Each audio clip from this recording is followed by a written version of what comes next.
অনেকক্ষণ বইয়ে থেকেও কিন্তু অনেকক্ষণ বই থেকে কি হলো এটা? এটা তো আপনার রং। দাঁড়াও দাঁড়াও,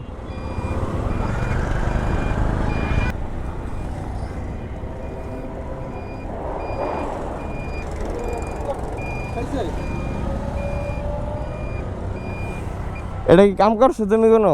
আমার ব্যাপারটা হচ্ছে আমি কিন্তু ওখানে অপেক্ষা করছি যে কেউ আসে কিনা, কিন্তু আপনি যাইছেন, আমি অটোটারে খেয়াল করছি, কিন্তু আপনি অটোটা খেয়াল করবা, পাশে একটা খেয়াল করবা না? কিন্তু আমি দেখেন ইন্ডিকেটর দিয়েছি এবং অপেক্ষাও করছি আমি যে কেউ আসে কিনা।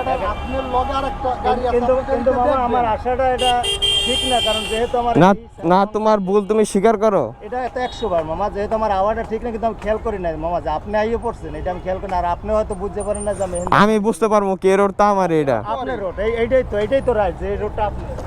আমার আশাটা এটা হয়েছে মামা রং, এর জন্য মামা এখন যদি তোমার ভুল হয়েছে মামা একটু ক্ষমার চোখে দেখেন কি করার। ক্ষমার চোখে দেখলে দেবো না, তোমরা পারো একটা জিনিসই, ক্ষমা ক্ষমা ক্ষমা। ক্ষমা ছাড়া আর কি পারো? উল্টা পাল্টা ঢুকা এদিক সেদিক করে মারা দিয়ে আবার কও ক্ষমা ক্ষমা। গাড়ির কিছু হয় না, গাড়িতে আমি ব্রেক ধরে জমায় লাইছি, কিন্তু তুমি যে কাজটা করলা, আমি যদি গাড়িটা ব্রেকটা না জমাইতাম কি হতো তুমি ভাবছো? এমনি কেউ গাড়ি চালায়?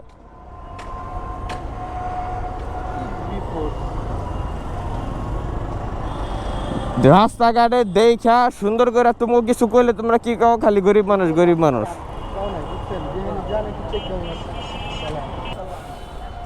যে অবস্থা অনেক বড় কিছু হয়ে যেত বড় কিছু তো হয়ে যেত, বড় কিছু হইলে তার কিছু করার নাই। আরেক গলি তো শারীরিকও তো একটা ক্ষতি উৎপন্ন, এটাই তো আল্লাহ অনেক রহমত করে। আল্লাহ বাঁচাইছে। খারাপ দাও, যাও যাও যাও।